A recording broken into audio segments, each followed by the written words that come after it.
মৰমৰ ছাত্ৰসকল, আজি আমি নৱম শ্ৰেণীৰ সাধাৰণ গণিতৰ চতুৰ্ভুজ অধ্যায়ৰ 8.1 অনুশীলনীৰ 6 নম্বৰ প্ৰশ্নটো কৰি দিবলৈ লৈছো। তোমালোকে যদি আমাৰ চেনেল প্ৰিজম ক্লাसेছ পাঠশালা সাবস্ক্ৰাইব কৰা সাবস্ক্ৰাইব কৰিব পাৰা, ভাল লাগিলে ভিডিওটো শ্বেয়াৰ কৰিব পাৰা আৰু তোমালোকৰ মতামতবোৰ কমেন্টৰ সহায়ত জনাব পাৰা। আমি আমাৰ প্ৰশ্নোত্তৰ চাওঁ। 6 নম্বৰটো, ABCD সমান্তৰিকৰ AC কৰ্ণই এক সমদ্বিখণ্ডিত কৰে, দেখুৱা যে কৰ্ণডালে C কো সমদ্বিখণ্ডিত কৰে, আৰু 2 নম্বৰটো ABCD দিছে এটা ৰম্বাস বুলি প্ৰমাণ কৰিব লাগে। কি এই ABCD এটা সমান্তৰিক দিয়া আছে আৰু ইয়াৰ AC কৰ্ণ, এই AC কৰ্ণই কাক সমদ্বিখণ্ডিত কৰে? এক সমদ্বিখণ্ডিত কৰে, মানে এই কোণটো আৰু এই কোণটো সমান। কি প্ৰমাণ কৰিব লাগে? কি এই কোণটো আৰু এই কোণটো সমান বুলি প্ৰমাণ কৰিব লাগে। তাৰমানে এই কোণটো মানে BC কি সমান বুলি দিয়া আছে? BAC সমান DAC, এটো সমান বুলি দিয়া আছে আৰু প্ৰমাণ কৰিব লাগে এটো এটা সমান্তৰিক, আৰু প্ৰমাণ কৰিব লাগে BCA আৰু DCA এই দুটা সমান বুলি প্ৰমাণ কৰিব লাগে, আৰু ABCD এটা ৰম্বাস বুলি ক'ব লাগে। এতিয়া আমি যদি এই ক্ষেত্ৰত বিশেষ সূত্ৰটো লিখো, বিশেষ সূত্ৰটো লিখিলে আমাৰ প্ৰশ্নটোৱে বিশেষ সূত্ৰ হ'ব। আমি ইয়াতে মাত্ৰ এইখিনি দেখুৱা যে বুলি নিলিখি দেখুৱাব লাগে যে বুলি লিখিলে, বাকিখিনি এইখিনি এনেকে লিখিলে হ'ব। এইটোৱে বিশেষ সূত্ৰ আমাৰ। গতিকে এই ক্ষেত্ৰত উপবাদ্য ক্ষেত্ৰত বিশেষ সূত্ৰটো ভাল বেলেগকে লিখাৰ প্ৰয়োজন আছে এইটো, কিন্তু আমি এনেকে এইটো যিটো প্ৰশ্নটোৱে সেইটোৱে বিশেষ সূত্ৰ হৈ যাব। গতিকে মই ইয়াতে বিশেষ সূত্ৰটো নিলিখো, মাত্ৰ দেখুৱা যে ঠাইত তোমালোকে দেখুৱাব লাগে যে বুলি লিখিবা।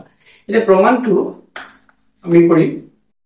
কিন্তু প্ৰমাণটো কৰাৰ কাৰণে আমি কি নাম দিছো? এইকেইটা যদি কোন কেইটাৰ আমি নাম দিও, কোন কেইটাৰ BAC বুলি কৈ থকাতকে বা DAC বুলি কোৱাতকে আমি নাম দিছো এইটো 1 নম্বৰ, এইটো 2 নম্বৰ, এইটো 3 নম্বৰ, এইটো 4 নম্বৰ কোণ বুলি দিছো। গতিকে এইখিনি আমি এনেকে দিয়া আছে। গতিকে ইয়াতে আপোনাৰ প্ৰথম আমাৰ কি 1 নম্বৰ কোণ সমান 4 নম্বৰ কোণ, এইটো আমাৰ কি দিয়া আছে। আমি লিখিম প্ৰদত্ত বুলি লিখিলো হল, দিয়া আছে। তাৰ পিছত যেহেতু কি এইটো এটা সমান্তৰিক, সমান্তৰিক হলে আমাৰ কি হয়? AB সমান্তৰাল কি BC আৰু AC টো তাৰ শ্যাডো বা তিৰ্যক। গতিকে কি হ'ব আমাৰ AC শ্যাডো, এটি শ্যাডো বা তিৰ্যক যদি হয় 1 নম্বৰ কোণ আমাৰ কাৰ সমান? 1 নম্বৰ কোণ সমান 3 নম্বৰ কোণ। এইটো আমি নম্বৰ 1 দিছো। 1 নম্বৰ কোণ সমান 3 নম্বৰ কোণ, এই কোণটো আৰু এই কোণটো কি হ'ব? সমান হ'ব। গতিকে এইটো কি কোণ? একান্তৰ কোণ। একান্তৰ, এইটো আমি 2 নম্বৰ সমীকৰণ বুলি দিছো। তাৰ পিছত আমাৰ কি হয়? AD সমান্তৰাল BC, AD সমান্তৰাল BC, AC টো AD, কিন্তু AD সমান্তৰাল BC, AD সমান্তৰাল BC, এইটো AC টো তিৰ্যক, তিৰ্যক বা আমি শ্যাডো, ইয়াতে শ্যাডো বুলি লিখিছো, ইয়াতে আমি শ্যাডো বুলি লিখো, এইটো শ্যাডো। গতিকে এতিয়া এই কোণটো, এইটো কোণ আৰু এইটো কোণ মানে 4 নম্বৰ আৰু 2 নম্বৰ কোণ, গতিকে 2 নম্বৰ কোণ সমান 4 নম্বৰ কোণ। এইটো কি? একান্তৰ কোণ। এইটো কি? একান্তৰ কোণ। একান্তৰ কোণ। এইটো আমি 3 নম্বৰ বুলি কৈছো, ইকুৱেশ্যন 3 নম্বৰ সমীকৰণ বুলি কৈছো। গতিকে 1 নম্বৰ, 2 নম্বৰ আৰু 3ৰ পৰা আমি কি পাম? এইকেইটাৰ পৰা আমি পাম 1 টো কাৰ সমান? 1 টো 4 সমান, 4 টো কাৰ সমান? 2 সমান, 1 টো 3 সমান। গতিকে আমি যদি 1 টো কাৰ সমান? 1 টো 4 সমান, 4 টো কাৰ সমান? 2 সমান। গতিকে F2 2 সমান তাৰ পিছত আমি কি ক'ব পাৰো F2 4 2 to 4 F2 কাৰ সমান 3 সমান গতিকে F2 3 সমান মানে F2 আৰু 2 সমান গতিকে এটো 3 আৰু কাৰ সমান 2 to 4 সমান 2 to 4 সমান গতিকে 1 2 3 4 এই গোটেই কেইটা কোণ সমান গতিকে গোটেই কেইটা কোণ সমান মানে আমি ইয়াৰ পৰা কি লিখিব পাৰো 2 to গোটেই কেইটা কোণ সমান 1 2 3 4 গোটেই কেইটা কোণ সমান গতিকে আমি লিখিব পাৰো 2 to কাৰ সমান ইয়াৰ পৰা 3 সমান বুলি পালো ইয়াতে গতিকে 2 to 3 সমান এইটো কোণ আৰু এইটো কোণ সমান মানে অৰ্থাৎ কি AC এ C কো সমদ্বিখণ্ডিত কৰে অৰ্থাৎ AC এ আমি ইয়াতে লিখিব পাৰো অৰ্থাৎ AC এ C কোণকো সমদ্বিখণ্ডিত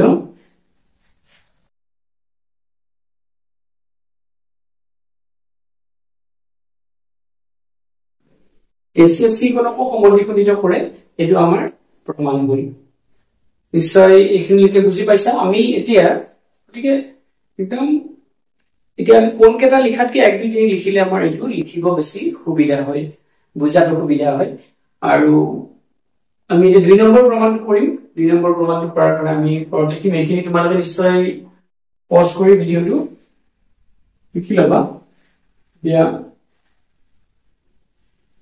ABCD এটা ৰম্বাস বুলি ক'ব লাগে ABCD ৰম্বাস বুলি ক'ব লাগিলে আমাৰ কি হয় এই গোটেই কিটা বাহু সমান বুলি ক'ব লাগে যেহেতু আমি ত্ৰিভুজ ABC ৰ পৰা যদি আমি চাও ত্ৰিভুজ ABC ৰ পৰা কি হ'ব ত্ৰিভুজ ABC ৰ পৰা যেহেতু 1 নম্বৰ আৰু 2 নম্বৰ কোণ সমান গতিকে 1 আৰু 2 কোণ সমান যেহেতু গতিকে এইটো কি ত্ৰিভুজ সমদ্বিবাহু ত্ৰিভুজ ABC ৰ পৰা এটো কি হ'ব গতিকে আমি কি ক'ব পাৰো যেহেতু 1 আৰু 2 সমান গতিকে এটো সমদ্বিবাহু ত্ৰিভুজ গতিকে AB সমান BC এটো কি সমদ্বিবাহু ত্ৰিভুজ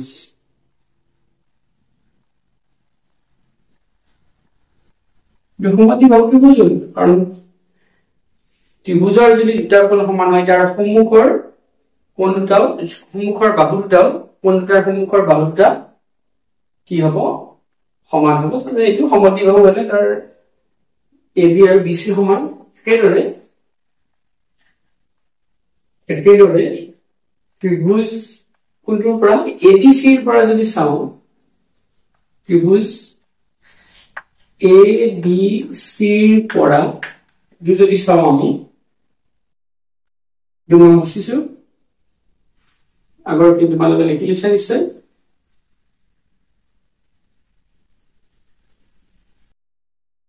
গতিকে ABC ৰ পৰা কি পাম 3 নম্বৰ সমান 4 নম্বৰ যেহেতু গতিকে আমি ক'ব পাৰো কি AD সমান CD এইটো সমদ্বিবাহু ত্ৰিভুজ দুটা কোণ দুটা সমান তাৰ সন্মুখৰ বাহু দুটা সমান হ'ব AD কিমান ধৰণে এইটো সমদ্বিবাহু ত্ৰিভুজ সমদ্বিবাহু ত্ৰিভুজ যেহেতু সমদ্বিবাহু ত্ৰিভুজ হ'ল গতিকে আৰু আমি কি ক'ব পাৰো আকৌ AD সমান BC আৰু AB সমান CD AD সমান BC AB সমান CD কাৰণ এইটো এটা সমান্তৰিক বুলি কোৱা আছে গতিকে এইটো আমি কম সমান্তৰিকৰ বিপৰীত বাহু সমান্তৰিকৰ এইটো বিপৰীত বাহু যেহেতু সমান্তৰিকৰ বিপৰীত বাহু সমান গতিকে আমি ইয়াৰ পৰা কি পাম AB আৰু BC সমান AB আৰু BC সমান BC আৰু AD সমান AD আৰু BC সমান বা CD সমান তাৰ মানে আমি কি ক'ব পাৰো এইকেইটাৰ পৰা এই কেটাৰ পৰা আমি ক'ব পাৰো এইটো এইটো আৰু এইটোৰ পৰা ক'ব পাৰো কি গতিকে AB সমান BC সমান CD সমান AD বুলি ক'ব পাৰো অৰ্থাৎ আমি ক'ব পাৰো অৰ্থাৎ ABCD এটা ৰম্বাছৰ বাহুকেইটা যদি এটা চতুৰ্ভুজৰ বা সমান্তৰিকৰ গোটেইকেইটা বাহুৰ মাপ সমান হয় তাৰমানে সেইটো এটা কি ৰম্বাছ হয় প্ৰমাণ কৰা হয় এনেকে নিশ্চয় বুজি পাইছা গতিকে প্ৰথমে আমি কি প্ৰমাণ কৰিম তাৰ সিক সমদ্বিখণ্ডিত কৰা বুলি ক'লো তাৰ পিছত এই কোণকেইটা গোটেইকেইটা কোণ আমি সমান পালো সমান মানে তাই সমান কৰাৰ কাৰণে আমি সিক সমদ্বিখণ্ডিত কৰা বুলি ক'লো তাৰ পিছত এই কোণটো 1 নম্বৰ 2 নম্বৰ সমান গতিকে তাৰ বাহু দুটা ABBC সমান 3 4 সমান গতিকে এই বাহুটো AD আৰু CD বাহু সমান আৰু সমান্তৰিকৰ বিপৰীত বাহু সমান গতিকে গোটেইকেইটা বাহুৰ মাপ সমান গতিকে এইটো এটা ৰম্বাস নিশ্চয় বুজি পাইছা তোমালোক কিবা থাকিলে আমাক কমেন্ট কৰিব আজি আমি ইমানতে সামৰিছো ধন্যবাদ